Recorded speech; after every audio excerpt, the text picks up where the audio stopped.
This podcast will be on the development and functioning of all the blood cells. So the first term that we need to deal with is called hemopoiesis. Hemo stands for blood. Poiesis means to grow or make blood cells.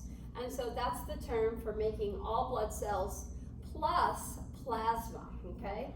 So where do you make blood cells? Well, in the fetus, you make it in every bone marrow, okay? In the liver, in the spleen and thymus, which are lymph nodes, okay?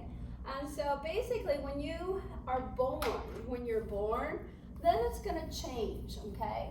And so let's take green. And so when you're born, you are going to just make all your blood in the bone marrow, no liver. When you're born, liver does not function for making blood. That means cells and the plasma. And then the spleen and the thymus, they are lymph nodes, and they only make white blood cells.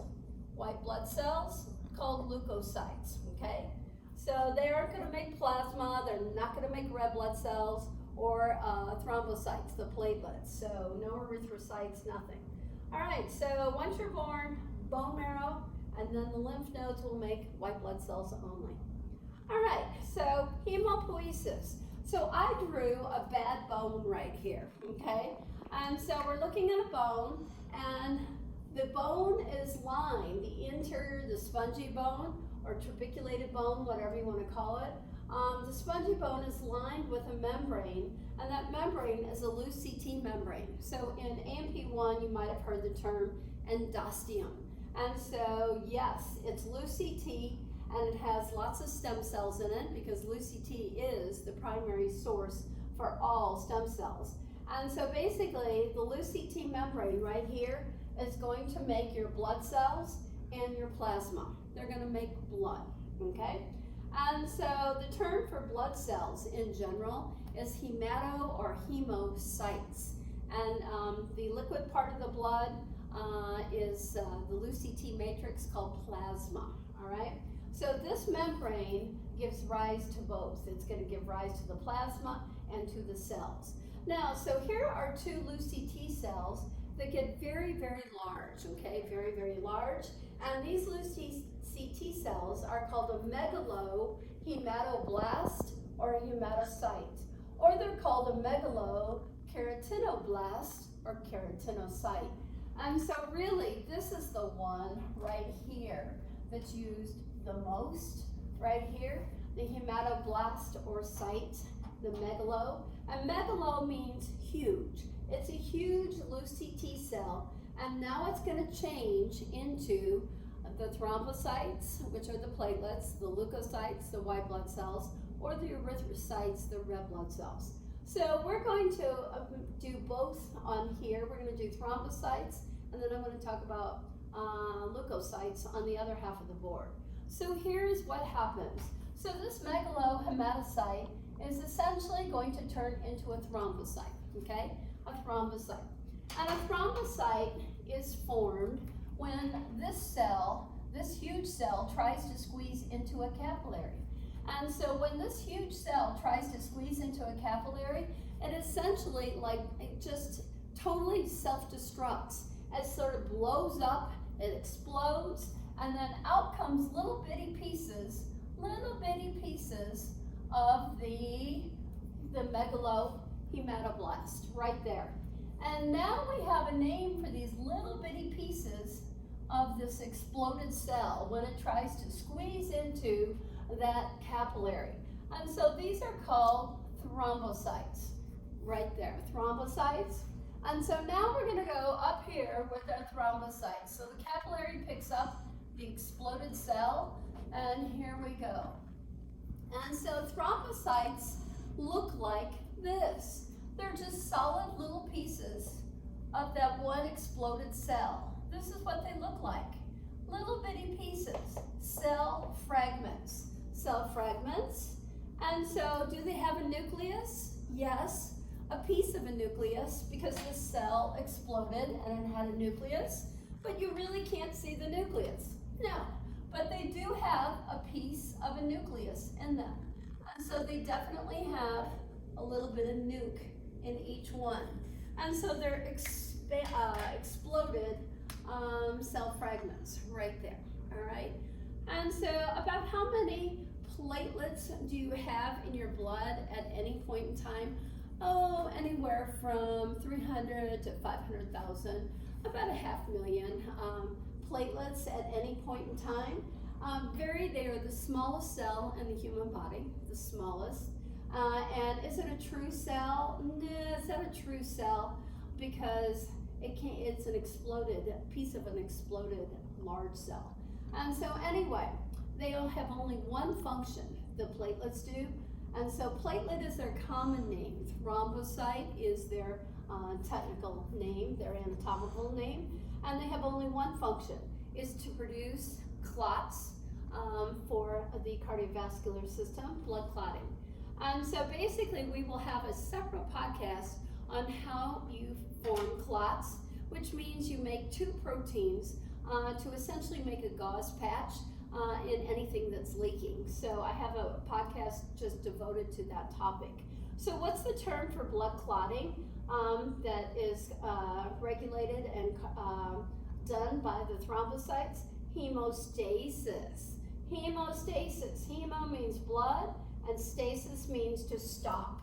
Stop it, and stop the bleeding. So stasis means stop, right there.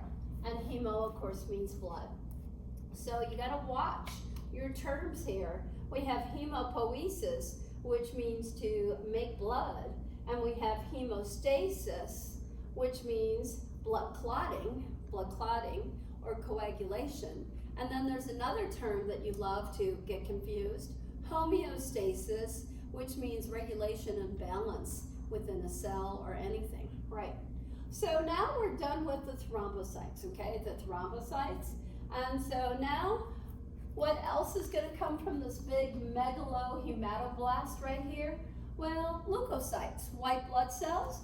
And so white blood cells are gonna get picked up, but they don't explode. They just change morphologically and genetically into white blood cells. And white blood cells will squeeze into the capillary, and they all have a nucleus. All of them have a nucleus.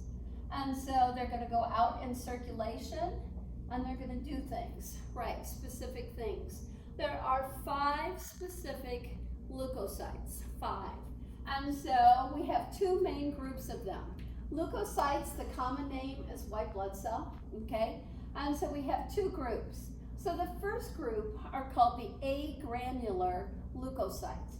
A means no or none, no granules in the cytoplasm, whatever granules are, and I'll tell you in a minute. And so agranulars, there's only 2 white blood cells that basically are agranular, a lymphocyte and a monocyte. So now how do we ID these cells? It's based on the shape of the nucleus, and the amount of cytoplasm and the color of the cytoplasm it stains. So the lymphocyte is the first white blood cell. And so basically, it's got a large round nucleus, and then the cytoplasm is purple. It makes like a quarter moon around the nucleus. And these are rather small cells. They're small, but basically, what do? They kill bacteria and viruses with antibodies. So then you're saying, well, what are these strange blue things on your picture here? Those are antibodies. They're like double sticky tape, like pieces of protein. And so antibodies are proteins, and the bacteria and the viruses will stick on these. They stick on these, and then these things bend in, they push in the cell membrane, and then the bacteria and viruses go in here, and then they get destroyed by lysosomes, right? By lysosomes, which are a type of enzyme that are specific for various things. And so anyway, that's what lymphocytes do. And we have a lot of lymphocytes in the human body because we have a lot of bacteria and viruses coming in. And so the antibodies are like double sticky tape. They're pieces of protein that they're gonna stick to like fly paper, if you've ever seen that. and then they just push it in, and then the lysosomes will destroy them inside the cytoplasm. All right, so that's lymphocytes. And then the other one, which is one of my favorites, the monocyte. The monocyte is a huge cell. It's the largest white blood cell. We don't have a lot of them, but we do have a fair amount. And so you don't want to have a lot of monocytes because they tend to eat up other blood cells, and that would be bad for us. And so anyway, the monocyte, how do you recognize it? Very large, and the shape of the nucleus. The nucleus looks like a kidney with a hilus, with an indent, so it looks like a large C, the nucleus. Or the nucleus can just be really round and more oval shaped. And then the cytoplasm is pale purple. It's basophilic, and so it surrounds it, and so you can see cytoplasm all the way around the nucleus in both of these. Easy to see, and it's such a large cell. So what does it do? It's like an amoeba. It goes and it actually physically moves. It can squeeze through a capillary, squeeze through it, and then it just slowly oozes the cytoplasm, and then it phagocytizes anything. It surrounds it, and then it brings it in, solid material, liquid. It can do pinocytosis. And so phagocytosis of everything. Anything that's dead, anything that's alive, it'll eat. When you learn skin in A&P 1, monocytes come out of the capillary and then they go in the epidermis, and they're called Langerhans cells, and they eat epidermal cells, live, epidermal, and dead ones, so that basically they have room to reproduce faster. So these are also called, they also eat up bone matrix and cartilage matrix, and so they're called chondro and osteoclast. And so we rename them based on what they eat, okay? And so basically, they'll even eat other blood cells, other white blood cells, and when they do that, when monocytes are out of control, it's called mononucleosis. And if they really get out of control, the monocytes, then it's called leukemia, a form of leukemia. So anyway, that's what monocytes do. And then we have 3 granular white blood cells, leukocytes. And also, just real quick, leukocytes can be spelled with a C or a K. K is for the German spelling. And cardio, anything cardio. Cardio used to be spelled with a K. That's why we always say EKGs. But then we've changed it to ECG because Americans use the cardio with a C. And so anyway, they used to spell leukocytes with a K. All right, so now the granular white blood cells. The granular, there are 3. And so what are the granules? These are lysosomes. They're enzymes in little granule-like structures, little round structures that are specific, have specific functions for certain things in the blood, okay? And so we have 3 of these, and all you have to do is remember B, E, N, the first letter of each one. And so here we go.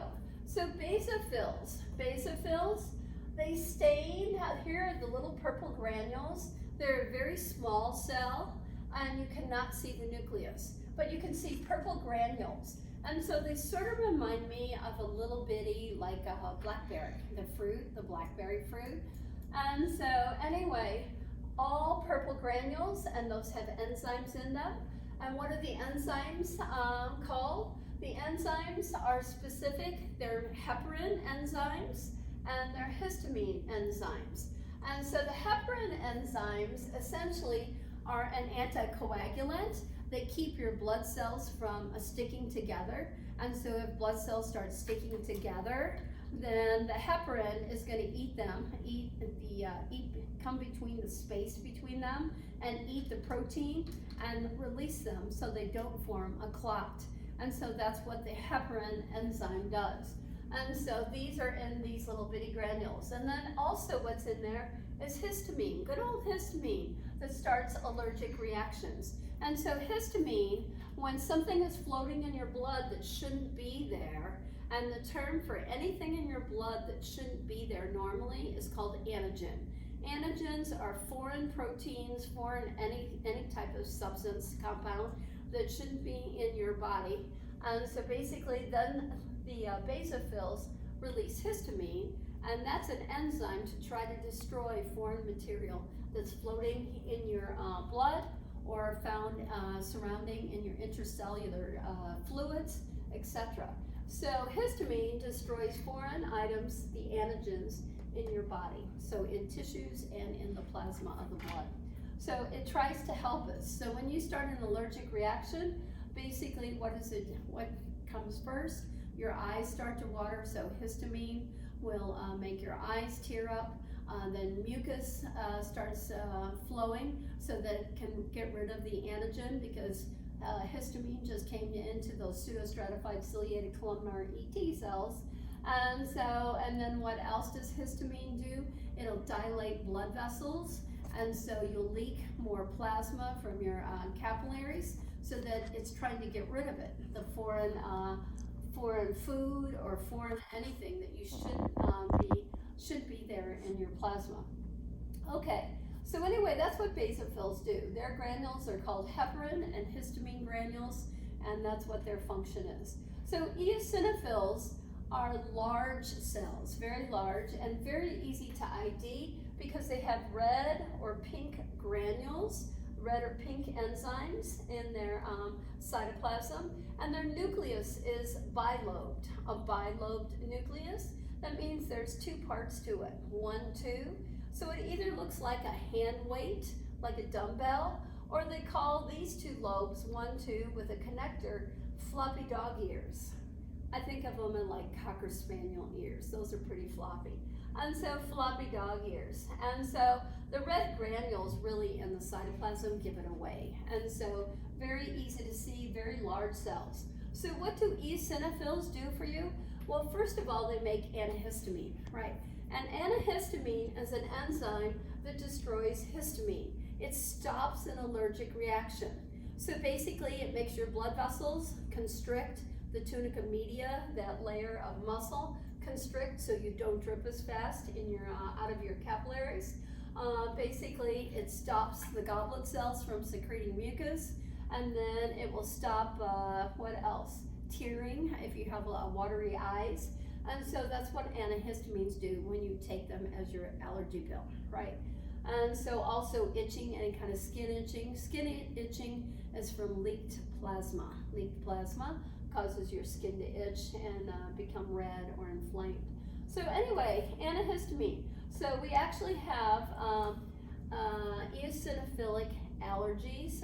Some people make too many of these, and then you have an abundance of eosinophils, and it can give you problems, right? So anyway, and then the second thing eosinophils are good for is they have enzymes in these granules that destroy parasites. And so the parasites I'm talking about are like if you have tapeworms, if you have roundworms, nematodes, if you have insect larvae, maggots in your body, fungus, they'll destroy that. So basically, worm-like, insect-like, or a fungal type thing. Not for bacteria and virus, right? But it does destroy fungus. So that's what EOs do. And then the last one, the N, stands for neutrophil. And neutrophils, basically, they have yellow granules, yellow because they're a neutral pH, get it? Neutral. So they stain yellow, they're very hard to see. And anyway, they have a multi-lobe nucleus and 3 to 5 lobes, and no two nuclei match. Every neutrophil has a different pattern to its nucleus. So this one I sort of drew as like a Z, and there's a lobe, lobe, and a connector, and here's like whatever. And so they say the nucleus looks like star constellations in the sky. They're very strange looking, and that is absolutely true. So if you can't see the cytoplasm and it just looks sort of clear looking, basically it's got to be a neutrophil. That's the fastest way to ID it. And then their nucleus is very bizarre, so if it doesn't match any of the other ones, it's easy to identify. So what do neutrophil granules have in them? They have enzymes that kill bacteria only. That's all they eat 24/7, is they're going to secrete enzymes to destroy bacteria, neutrophils. not viruses or anything else, no parasites, nothing. And so bacteria only. So that's what your neutrophils will do. So we have different numbers associated with how many leukocytes you have. And so if I had to tell you, which one do you have the most of? The most are the neutrophils. You are loaded with neutrophils. They have the highest numbers. And then the lowest would be basophils and monocytes. We don't have a lot of, right? And so they're on the lower end of numbers depending upon what's going on in your body. But anyway, so that's leukocytes. All right, so that's everything about the first two specific types of blood cells, thrombocytes and leukocytes. And then we're going to do the last one, which are called erythrocytes, red blood cells, next.